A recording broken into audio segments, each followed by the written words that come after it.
स्वागत है दोस्तों हमारे चैनल में जिसका नाम है फाइनल डिकोड। तो आज मैं आप लोगों के सामने एक और खूंखार एंशिएंट चाइना का माना जाता है इसे सबसे खूंखार privileged women of ancient China. इससे ज्यादा ताकतवर वुमेन चाइना के इतिहास में नहीं गुजरी है, ना ही इससे ज्यादा खूंखार, इससे ज्यादा तेज तर्रार औरत या एक लौती इम्प्रेस एंशिएंट चाइना का नहीं गुजरी है। तो आज मैं आप लोगों के सामने ऊ ज़ेटियान के बारे में बताऊंगा कि ऊ ज़ेटियान कौन थी। इससे पहले भी 2 वीडियो ला चुका हूं जहां पर मैंने वुमेन साइकोपैथ के बारे में बताया था कि किस तरीके से औरत होते हुए भी माना जाता है, औरतों को माना जाता है कि सबसे ज्यादा नर्म दिल, इसलिए मर्दों को माना जाता है कि ये सबसे ज्यादा कठोर होते हैं। लेकिन मैंने पिछला 2 वीडियो में बताया है कि किस तरीके से औरत लोग भी कठोर होती है, क्योंकि इंसान का नेचर है, औरत या मर्द के ऊपर नहीं बात है। ज्यादातर हाँ बात है कि मर्द ज्यादा कठोर होते हैं, लेकिन कुछ औरतें भी ऐसी होती है जो ये मर्दों को ही पीछे छोड़ देती है। तो ये जो गलत धारणा बना हुआ है कि सिर्फ मर्द ही कठोर होते हैं, औरत कठोर नहीं होती है, तो वो चीज मैं ये वीडियो लाकर बना रहा हूँ ताकि आप लोगों की समझ में आए। क्योंकि इंसान कभी भी क्या कर सकता है, वो इंसान का जेंडर देख के हम लोग नहीं डिसाइड कर सकते कि ये इंसान अगर मर्द है तो ये ज्यादा गुस्सा वाला और खूंखार होगा और साइकोपैथ होगा, और औरत है तो यानी कि ये नर्म दिल और चुई मुंह सी गाज जैसी होगी, और ये तो कभी किसी को मार भी नहीं सकती है। ऐसा नहीं है। तो मैं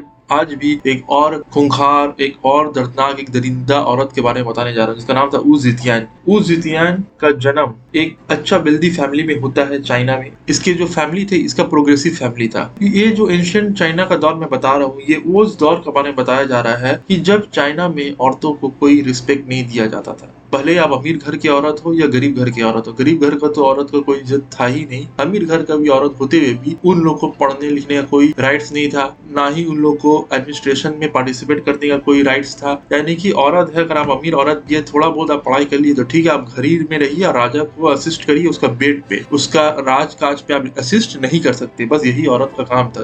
और भी बहुत ऐसा दौर था कि औरत लोग कितना अवस्था खराब था, उसका ऊपर एक अलग वीडियो आ सकता है। अभी सिर्फ इतना बता दूं कि उस दौर में औरतों को पढ़ने का कोई अधिकार हुआ नहीं करता था। गिना चुना औरत लोग ही पढ़ा लिखा हुआ करती थी। तो इसका भी फैमिली एक प्रोग्रेसिव फैमिली था। इसके बाप ये लड़की को पढ़ने का बहुत शौक था, उस ज़ेटियान को, इसका बाप ने इसे पढ़ाया लिखाया। और उस दौर में पढ़ाई लिखाई, साइंस का कोई पढ़ाई लिखाई होता नहीं था। ज्यादातर पढ़ाई इसको राइटिंग सिखाया, अच्छा राइटिंग सिखाया, म्यूजिक सीखी, लिटरेचर, और इसके अलावा ऐसा चीज में ये पढ़ाई की, एजुकेशन हासिल की। तो उस दौर में बहुत कम मेल भी ये एजुकेशन लेते थे, औरत लोग तो छोड़ी दिए, लेते ही नहीं थी। पॉलिटिक्स और गवर्नमेंट अफेयर्स ये ऐसा टॉपिक था जिसमें राज घराना, रॉयल फैमिली लोग ही ये सब टॉपिक पे पढ़ाई किया करते थे, इसके ऊपर रिसर्च करते थे। लेकिन ये ऊ ज़ेटियान ने पॉलिटिक्स और गवर्नमेंट अफेयर्स का पढ़ाई भी किया और उसका अध्ययन भी किया। तो देखा जाए तो ये अपना कम उम्र में ही समझ लिए बहुत दूर का सोच ली थी। जब वो 14 साल की थी, वो एक दिन गाना गा रही एक, और उस कॉन्सर्ट में एक चाइना का एम्परर टाइजोंग, उस टाइम चाइना में एम्परर सिस्टम था, बता चुका हूँ। तो टाइजोंग था, वो कॉन्सर्ट में आया हुआ था। तो उसे ये 14 साल का लड़की के ऊपर दिल आ गया। इसका आवाज इतना इसको मधुर लगा कि इसने उस लड़की को समझ लिया कि ऑफर कर दिया कि आज तुम मेरा कॉन्क्यूबाइन बनोगी। कॉन्क्यूबाइन का मतलब होता है रखैल। तो बोलो कॉन्क्यूबाइन बनोगी। अब कोई राजा अगर आपको ऑफर दे, भले ही आज के दौर में कॉन्क्यूबाइन रखैल वर्ड सुनने में बहुत अजब लग रहा है, कोई समझ लिया कि लीगल वाइफ नहीं, फिर भी राजा भी नहीं, इम्पेरर, पूरा चाइना का इम्पेरर। तो ये जब राजा जब बोला तुम मेरा कॉन्क्यूबाइन बनोगी, तो वो खुशी खुशी राजी हो गई, वो उसका कॉन्क्यूबाइन बन गई। उसका काम क्या था, राजा को गाना सुनाना। देखिए पहले कॉन्क्यूबाइन लोग बहुत काम के लिए, आप ये मत समझिए कॉन्क्यूबाइन का मतलब कि रखेल जो उसका साथ सेक्सुअल रिलेशनशिप रखेगी। देखिए बहुत सारा नौकर लोग क्या होता है कि जिसके ऊपर राजा को भरोसा नहीं हो। कोई कॉन्क्यूबाइन राजा का सिर्फ घर साफ करेगी, कोई कपड़ा धोने का जिसका जिम्मेदारी है, किसी का राजा का बेड ठीक करने का जिम्मेदारी है। तो अलग अलग जिम्मेदारी होता है। समझ लीजिए कि तेरा नौकर भी, लेकिन नौकर से थोड़ा ऊंचा स्टेटस होता था। हाँ, राजा को जब दिल आ जाता था तब उसके साथ सेक्स भी करता था। जब सेक्स कर लेता था, बच्चा हो जाता था, समझ लीजिए तब रिस्पॉन्सिबिलिटी बढ़ जाता था राजा का। तो इतना समझ लीजिए कि इसका काम था सिर्फ राजा का बेड चेम्बर को ठीक करना और राजा का थोड़ा बहुत मदद करना डायलॉग में, लिखने पढ़ने में, क्योंकि ये पढ़ी लिखी थी। लेकिन इससे ये बहुत आगे निकल गई। राजा का ये बहुत करीब होगा। राजा इसका साथ कभी सेक्स किया नहीं था शुरुआत में। इसका म्यूजिक इसे बहुत पसंद था, बस वही सुनता था। लेकिन आस्ते आस्ते करके ये क्या, वो राजा को अपना बस में कर ली और समझ लीजिए कि बहुत जल्दी बहुत ऊंचा पैदान पे पहुंच गई। और ये इस स्टेटस पे पहुंच गई जहां पर किसी भी कॉन्क्यूबाइन को इतना कम टाइम पे इतना तरक्की कभी भी नहीं मिला था। तो जब टाइजोंग राजा बीमार पड़ गया क्योंकि बूढ़ा हो चुका था, तो ऊ जितियान का कोई भी बच्चा नहीं था। तो पहले चाइना में सिस्टम था, कोई भी राजा का कॉन्क्यूबाइन हो या कोई रानी हो, अगर उसका बच्चा नहीं होता है तो उसे क्या कर दिया जाता है, उसे समझ ले कि हर्मिट का लाइफ स्वीकार करना पड़ेगा, यानी कि साधु संत। उसे कोई भी दूर बुद्धिस्ट मोनेस्ट्री में भेज दिया जाता था और जिंदगी भर वो सिर्फ मोनेस्ट्री में रहती थी और एक साधु वाला जिंदगी जीती थी। तो ऊ जितियान का भी कोई बच्चा था नहीं, तो बच्चा नहीं है तो बिना बच्चा का कॉन्क्यूबाइन हो या रानी हो, लोगों को क्या किया जाता था, देश निकाला कर दिया जाता था और जाके कहीं पर कोई आश्रम में फेंक दिया जाता था। तो इसी तरीका से ऊ जितियान भी चालाक थी, वो सोची कि अब ये बूढ़ा राजा मर जाएगा और मरने के बाद मेरा तो कोई बच्चा भी नहीं है, तो मुझे भी कोई मोनेस्ट्री में लाके फेंक दिया जाएगा और मेरा कोई वजूद नहीं रहेगा। तो ये क्या की, उसका जब वो बीमारी था तो उसी टाइम में उसका एक लड़का था जो उत्तराधिकारी था, उसको वो सेटिंग कर ली, जिसका नाम था ली जी। ये राजा का बेटा जो था, ये उत्तराधिकारी था जो राजा बनने वाला था राजा का मरने के बाद। तो ऊ जितियान क्या की, इसे अपना वश में कर ली और इसका साथ शारीरिक संबंध बनाना शुरू कर दी। जब ये राजा बना और राजा बनने के बाद वहां पर टाइटल मिलता था, जो भी इंपरर बनता था उसे टाइटल मिलता था गाओजोंग का टाइटल मिलता था। शुरुआती जब वो राजा जिंदा था तभी ये लोग सेक्स करना शुरू कर दिए थे आपस में, ताकि कल को ये राजा मर जाए तो ये ली जी जब राजा बनेगा तो ये मुझे हर्मिट वाला लाइफ जीने नहीं देगा। वैसे ही होता है, जब वो राजा बन जाता है बाप के मरने के बाद, तो जो इसे मोनेस्ट्री में भेज दिया जाता है, ये क्या करता है, अपना आर्मी को भेज के उसे मोनेस्ट्री से बुला लेता है। क्यों बुला लेता है, क्योंकि ये मोनेस्ट्री में आर्मी को क्यों भेजा था, इधर पर भी एक सवाल है कि वो तो डायरेक्ट किसी को भी भेज के सकता था। हो सकता है कि मोनेस्ट्री में भेजा जाए, मोनेस्ट्री का जो प्रीस्ट है वो आपका जगह प्रोटेस्ट करे, बोले नहीं ये तो आप कानून के खिलाफ काम करे, कानून में ये है कि कोई भी इंपरर का पत्नी जिसका बच्चा नहीं होगा उसे आपका जाकर कहाँ फेंक दिया जाएगा, आपका मोनेस्ट्री में रखा जाएगा, आप जिंदगी भर वो मोनेस्ट्री में रहेगी। तो आप ये नियम को कैसे तोड़, इसलिए आर्मी भेजा गया ताकि अगर वो लोग प्रोटेस्ट करें तो आर्मी उसे रेजिस्टेंस को हटाकर उसे बचा के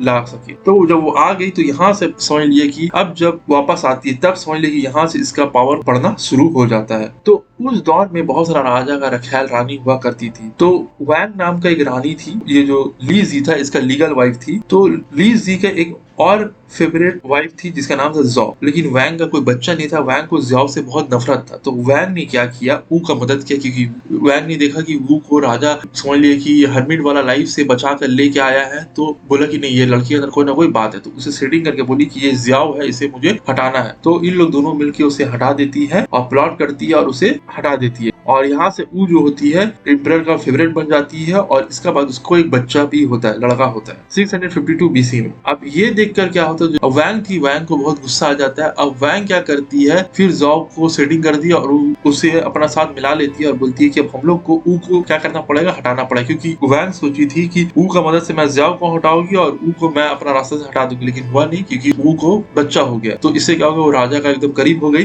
तो ये बात ऊ को पता चल गया। तो 654 में क्या होता है, ऊ होती है, उसे एक लड़की होती है। अब वो समझ चुकी थी कि मुझे लड़का हुआ इससे पहले, फिर अब लड़की हुई है और इन लोग मुझे मारने का प्लान कर रहे हैं, यानी कि हटाने का प्लान कर रहे हैं, तो मैं क्या करूं। तो उसने अपने ही हाथ से अपना बच्ची का गला घोट के मार दिया और इल्जाम लगा दिया वैंग के ऊपर। और सबको लगा भी सही में वैंग हो सकता है कि उसका बच्चा नहीं हुआ, ये गुस्से में आकर उसे मार दिए। तो ये राजा क्या करता है, वैंग को देश निकाला कर देता है और ज़ाओ को भी, दोनों को हटा देता है। लेकिन बाद में पता चलता है कि ऊ ने अपने ही बच्चा को खुद मारा था, क्योंकि उसे राजगद्दी चाहिए था, नहीं तो इसे भी लोग क्या करते, देश निकाला कर देती। इसके बाद ऊ जितियान क्या की, जब उसका पावर बहुत मजबूत हो गया, वो क्या करी, जो भी ऑफिसर था जो उसका खिलाफ था, जो उसका पावर का खिलाफ था, तो राजा का जो बहुत लॉयल जो पर्सन थे, रॉयल पर्सन, जो राजा का बाद उत्तराधिकारी बनने वाले लोग, राजा के रिश्तेदार लोग, ये लोग उसे बहुत जलने लगे। तो ऊ को पता चल जाता था कौन उससे खिलाफ प्लॉट कर रहा है, कौन उसे मारने की कोशिश कर रहा है, कौन उसे उसका पोस्ट से हटाने की कोशिश कर रहा है। तो वो क्या करती थी, जो भी उसका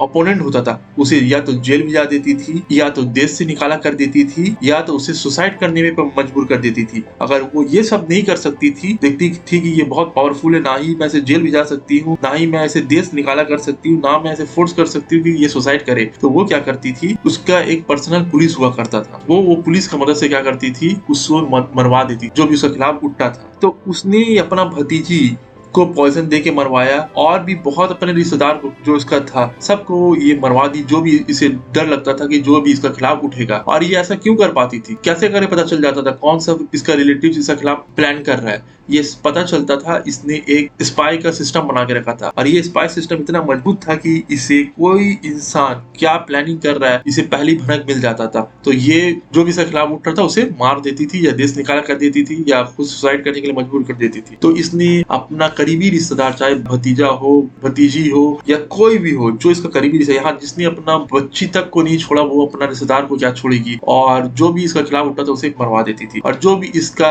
रॉयल था, चाहे भले इसका रिश्तेदार हो या ना हो, ये क्या करती थी, उसे अपना साथ रख लेती थी। इम्पेरर जो इसका जो आया था, इसका हेल्थ खराब होना शुरू हो जाता है। अब वो क्या करती है, पावर को और ज्यादा मजबूती से पकड़ना शुरू कर देती है। और इसी दौरान ये बहुत सारे लोगों को मरवाती है, एग्जीक्यूट करवाती है और पॉइजन देके मरवा देती है। और अपना पोजीशन का डर दिखाती है कि अगर मेरे खिलाफ खड़ोगे तो मैं तुमको सबको खत्म करवा दूंगी। और जब राजा मर जाता है तो अब सबको पता था कि डिफैक्टो रूलर कौन है, यही रानी है ऊ। तो ऊ क्या हो जाती है, रानी बन जाती है। तो ये अपना सीक्रेट पुलिस और स्पाई नेटवर्क का मदद से जो भी इसके खिलाफ उठा था उसे मरवा देती थी। बताया जाता है 684 का टाइम पे इसका पीक का दौर था, जब इसने 12 ब्रांचेस ऑफ इंपीरियल फैमिली को मसैकर करवा दिया। सोचिए 12 लोगों को नहीं, 12 जो ब्रांचेस था फैमिली लोग को, नस्ल को पूरा तरीके से खत्म करवा दिया। सोचिए ये 12 ब्रांचेस होता है फैमिली मेंबर का, होता है ना बहुत सारा ब्रांचेस होता है, ऐसा 12 फैमिली ब्रांचेस को इसने खत्म करवा दिया। तो ये एक तरीका मैसेकर था। तो सोचिए कि कोई रानी अपने ही रिलेटिव्स को मैसेकर करवा देती है। और ये 12 जो ब्रांचेस है फैमिली लोग का, इसमें सैकड़ों लोग थे।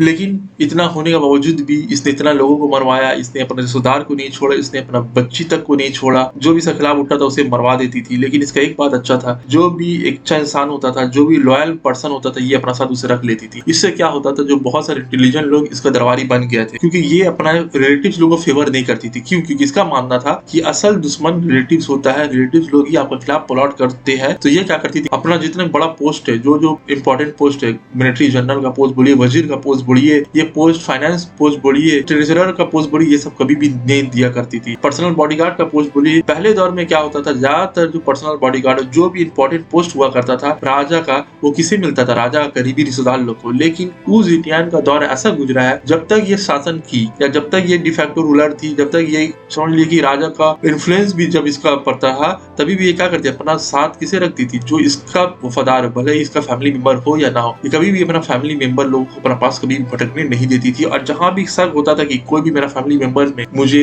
हटाने की कोशिश कर रहा है या मरवाने की कोशिश कर रहा है, उसे वो रास्ते से हटवा देती थी। तो इससे क्या हुआ, लोग इसे अच्छा मानने लगे, क्योंकि पहले के दौर में राजा लोग अपना रिश्तेदार लोग को दिखता था, तो ये अपने रिश्तेदार लोग को हटाकर जो इंटेलिजेंट लोग थे, जो इसका वफादार थे, उसे रखती थी। जिससे क्या हुआ, लोगों ने इसका टाइम में बहुत ज्यादा चाइना में तरक्की हुआ, पॉलिटिकल सिस्टम बहुत अच्छा मजबूत हो गया, पुलिस सिस्टम, मिलिट्री सिस्टम बहुत मजबूत हो गया, कोई भी जल्दी अटैक नहीं कर पाता था। स्पाई सिस्टम इतना मजबूत था कि कोई पहाड़ी कंट्री का अटैक करने से पहले इसको पता चल जाता था, तो ये क्या करती, प्रोटेक्शन ले लेती थी। तो बहुत ऐसा चीजें अच्छा की। और खासकर ये गरीबों को लोग के लिए की मसीहा थी। जितना भी लोअर क्लास के लोग थे, इन लोग बहुत उससे खुश थे, उन लोगों को टाइम से खाना मिल जाता था, उन लोगों के पास अच्छा जॉब था, तो इन लोग को अच्छा था। तो ये लोग गरीब लोग इसका हमेशा तारीफ किया करते थे। तो हिस्ट्री में ये चाइना का एक क्रूएल औरत गुजरने का साथ एक खूबसूरत औरत भी थी, क्योंकि बताया जाता है इसे किसी ने बता दिया था कि अगर तुम्हें जवान रहना है, और सत्ता का लालच था, तो अगर तुम्हें जवान रहना है तो तुम्हें क्या करना पड़ेगा, जितना भी नौजवान लड़के हैं उसका साथ शारीरिक संबंध बनाना पड़ेगा। तो ये अपना करीबी रिश्तेदार हो, अपना बॉडीगार्ड हो, ये हर किसी के साथ